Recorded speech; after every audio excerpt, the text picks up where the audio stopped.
नमस्कार. नवराष्ट्रामध्ये आपल्या सर्वांचं मनपूर्वक स्वागत आहे. नवराष्ट्रातून आपण अनेक मान्यवरांशी भेटत असतो, त्यांच्याशी चर्चा करत असतो. आज आपल्यासोबत राष्ट्रवादी काँग्रेस पार्टीचे शरद पवार गटाचे अमरावती जिल्हाध्यक्ष सुनील वराडे सर आहेत. आपण त्यांच्याशी बोलणार आहोत, चर्चा करणार आहोत. सर, आपलं नवराष्ट्रामध्ये खूप खूप स्वागत. नमस्कार. सर, मला सांगा, आपलं प्राथमिक शिक्षण कुठे झालं आणि आपली कौटुंबिक पार्श्वभूमी काय? लहानपणीच वडील वारल्यामुळं चौथीत असताना मेडिकल स्टोअर्स आमच्याकडे होतं, वडिलोपार्जित वडिलांनी लावलेलं, आणि म्हणून पुढचं ध्येय मेडिकल स्टोअर्समध्ये बसायचं, आपलं जीवनचा उदरनिर्वाह करायचा म्हणून फार्मसी केलं. डी.फार्मपर्यंत माझं शिक्षण झालं आणि डी.फार्म केल्यावर मेडिकल स्टोअर्स चालवायला मी लागलो. अशा प्रकारचं साधारणतः जीवन लहानपणी राहिलं खडतर. त्या खडतर जीवनातून डी.फार्म करून स्वतःला कधी कोणी आईवडील असं नव्हते की म्हणणारे की आपण अभ्यास करा किंवा काही करा. त्यामुळे स्वतःच्या भरोश्यावर फार्मसी केलं आणि तेच माझं अंतिम शिक्षण राहिलं. भाऊ, मला सांगा, आपण अमरावती जिल्हा परिषदेचे अध्यक्ष होता, माजी सभापती होता, राष्ट्रवादी काँग्रेस पार्टीचे अध्यक्ष आहात, आणि हे सर्व पद आपल्याजवळ असताना आपण नेमके जनतेचे कसे प्रश्न सोडवले, त्याबद्दल काय सांगाल? अमरावती जिल्ह्यामध्ये राजकारणात सुरुवात माझी खरी झाली. मी व्यवसायातच होतो. इलेक्ट्रॉनिक्सचं माझं दुकान होतं. शेती पाहत होतो, आईबरोबर राहत होतो. शेतकरी म्हणून आईबरोबर, ती शेतकरी हाडाची होती, तिच्याबरोबर शेतकरी म्हणून काम करत होतो आणि कॉलेजमध्ये जात होतो.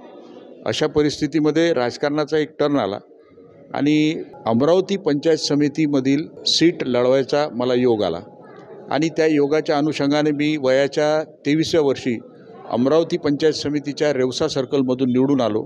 तिथून माझ्या राजकारणाची पदार्पण झालं. त्या काळामध्ये इंदिरा गांधी होती.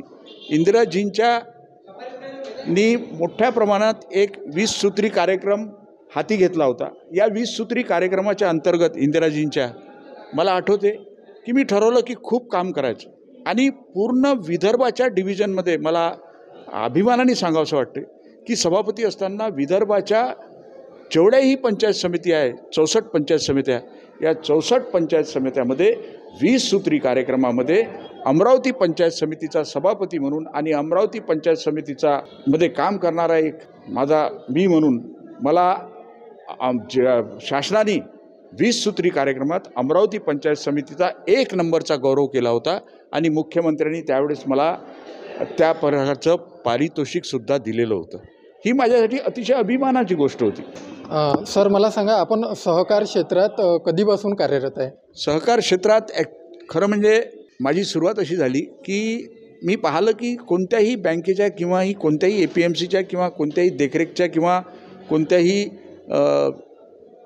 याच्यात APMCला खरेदी विक्रीला तुम्हाला सेवा सहकारी सोसायटी तुमच्याजवळ असणं गरजेची आहे. आमच्या गावात सेवा सहकारी सोसायटीच नव्हती. गावच्या राजकारणात मी सुरुवात केली. पंचायत समितीचा सभापती झाल्यावर गावच्या राजकारणात लक्ष घातलं आणि ते लक्ष घालत असताना माझ्या असं लक्षात आलं की सेवा सहकारी सोसायटी खऱ्या अर्थानं शेतकऱ्यांना न्याय द्यायसाठी लोनिंग सिस्टीम आणि इतर गोष्टी जर राबवत असेल तर ती सेवा सहकारी सोसायटी राबवत असते. आणि सेवा सहकारी सोसायटीच जर आपल्या गावात नाही तर आपण लोकांना न्याय कसा देऊ शकू, ही प्रक्रिया माझ्या लक्षात आल्यावर महाराष्ट्र शासनाकडून कामुंजा सेवा सहकारी सोसायटी मी स्थापन केली. ती स्थापन करत असताना माझ्या गावची मंडळी किंवा माझ्या गावचे शेतकरी हे कुंडात होते, कुंडाच्या सेवा सहकारी सोसायटीत होते. तिथून त्यांना परतून माझ्या गावात आणलं, त्यांचं रजिस्ट्रेशन केलं आणि एक सेवा सहकारी सोसायटी स्थापन केली. सर, आज एकंदरीत असं चित्र पाहायला मिळत आहे की ग्रामीण भागातल्या जिल्हा परिषदेच्या शाळा ह्या बहुतांश बंद होण्याच्या मार्गावर आहेत.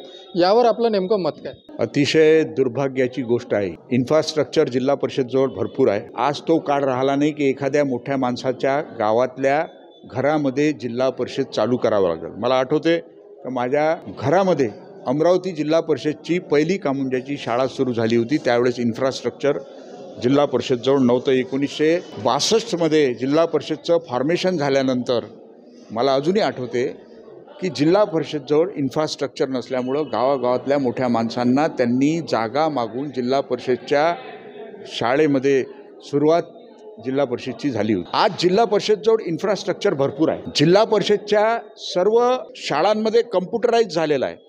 सर्व शिक्षण अभियान अंतर्गत जिल्हा परिषदच्या सर्व शाळांमध्ये कम्प्युटरायझेशन झालेलं आहे।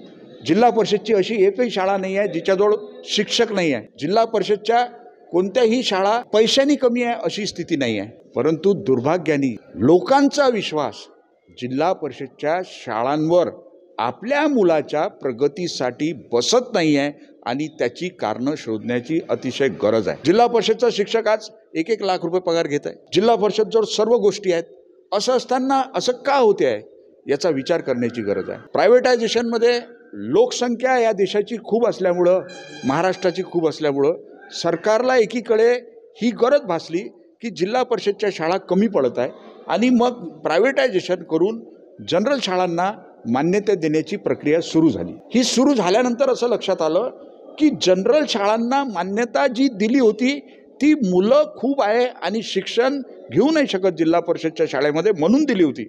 परंतु प्रायव्हेटायझेशनमध्ये कॉम्पिटिशन लागली। तिथे शिकवणारा शिक्षक हा 12 ते 15 हजार रुपये महिना कमावतो, परंतु 1 लाख रुपया देणाऱ्या शिक्षकाला सरकार देत असताना तो मात्र त्याची कॉम्पिटिशन 12 ते 13 हजार रुपये असलेल्या शिक्षकाची कॉम्पिटिशन करू शकत नाही। हे दुर्भाग्य आहे।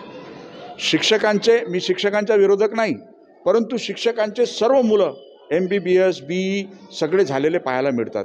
सर्वप्रथम माझं हे प्रामाणिक मत आहे का अमरावतीच नव्हे तर महाराष्ट्रातल्या कोणत्याही जिल्हा परिषदमध्ये असा सरकारने GR काढला पाहिजे की जिल्हा परिषदचा जर कर्मचारी असेल, जिल्हा परिषदचा जर शिक्षक असेल तर त्यांनी कंपल्सरी आपला पोरगा जिल्हा परिषदमध्येच टाकावा। ही प्रक्रिया सर्वप्रथम व्हायला हवी। सर, विदर्भात शेतकऱ्याच्या आत्महत्या मोठ्या प्रमाणात वाढल्या आहे। शेतकऱ्याच्या आत्महत्या कशा रोखता येईल यावर काय सांगाल?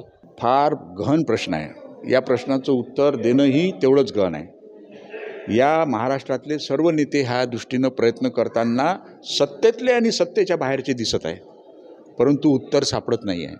ही वस्तुस्थिती आहे। मला असं छोटंसं वाटते की या दृष्टीनं जर प्रयत्न करायचा असेल तर आपण प्राथमिक स्तरावर आदरणीय शरद पवार साहेब यांनी जे केलं होतं कृषी मंत्री असताना, उदाहरणार्थ यांनी फळबाग योजना आणली होती। या फळबाग योजनेमध्ये संत्रा, मोसंबी, अनार, ज्यूस यांना MREGSमध्ये घेतलं होतं। MREGSमध्ये घेतलं होतं म्हणजे काय केलं होतं? त्या शेतकऱ्याला कलमा आणायला पैसे दिले होते, त्या शेतकऱ्याला ती झाडं लावत असताना गड्डा करायला मजुरांना पैसे दिले होते, त्या शेतकऱ्यांना प्रामाणिकपणे ते झाड मोठं करता यावं म्हणून MREGSमध्ये त्याला शेतमजूर करून पैसे दिले होते आणि फळबाग योजना महाराष्ट्रामध्ये राबवली होती। आज आपल्याला सर्व प्रकारचे फळं कमी पैशात खायला मिळतात। ते शरद पवार साहेबांचं या महाराष्ट्रावर केलेला उपकार किंवा ऋण आहे हे मी मानतो। शेतकऱ्यांना सुद्धा सोयाबीन असो, तूर असो, कापूस असो किंवा इतर गोष्टी असो, ह्या करत असताना प्रामाणिकपणे MREGSचा मजूर म्हणून 4 एकराच्या आतला शेतकरी जर असेल तर ट्रीट केलं तर त्याला टप्प्याटप्प्यानं बियाला, त्याच्या रसायनाला, त्या पिकाच्या वाढीला पैसे मिळत राहतील। म्हणजे त्याला स्वतःचा खर्च करण्याची प्रक्रिया थोडी कमी होईल आणि ही जर झाली तर उद्या त्याच्यावर होणारं कर्ज हे आपोआप थांबवता येईल त्याला। सर, नुकताच शरद पवार साहेब अमरावतीच्या 2 दिवसीय दौऱ्यावर होते। हा दौरा कसा झाला आणि दौऱ्यात काय काय चर्चा झाल्या? आदरणीय शरद पवार साहेब अमरावतीच्या दौऱ्यावर आले। अपेक्षा हे होती की आदरणीय शरद पवार साहेब लोकसभेच्या सीटच्या दृष्टीनं आला, परंतु साहेबाचा दौरा पाहिल्यावर असं वाटलं की साहेब शेतकऱ्यांना, शेतमजुराला, जी आदिवासी मंडळी आहे यांना आणि या जनतेत असलेले शेवटच्या माणसाचे प्रश्न सोडवण्यासाठी आले की काय, अशा प्रकारचा संभ्रम माझ्या मनात निर्माण झाला। त्याचं कारण असं, साहेब धारणीच्या एका अतिशय दुर्गम भागात गेले जिथे मताचा विषय नव्हता, परंतु प्रामाणिकतेनं माणुसकीचा विषय होता। अशा लोकांना भेटले की जे लोक आदिवासी लोकांना मदत करत आहे, जे लोक आदिवासी जनतेच्या जवळ जात आहे। साहेब शिवाजी शिक्षण संस्था पंजाबराव देशमुख यांच्या शेतकऱ्याच्या दृष्टीनं आवश्यक असलेल्या याला आले आपले प्रदर्शनीला। याचाही अर्थ हा होतो की लोकसभेचा विषय न ठेवता सर्वसामान्य माणसाच्या गरजा कशा पूर्ण होतील या दृष्टीनं विचार करणारा असा हा नेता आहे। आणि अर्थात राजकारण तर असतंच, तर राजकारणाच्या दृष्टीनं आम्हाला असं वाटतं की ही सीट शरद पवार साहेब राष्ट्रवादीसाठी सोडून घेतील आणि राष्ट्रवादी निश्चितपणे ही सीट निवडून आणेल अशी आम्हाला अपेक्षा आहे. धन्यवाद सर, आपण आमच्याशी संवाद साधला त्याबद्दल. योगेश मोहकार, नवराष्ट्र, अमरावती.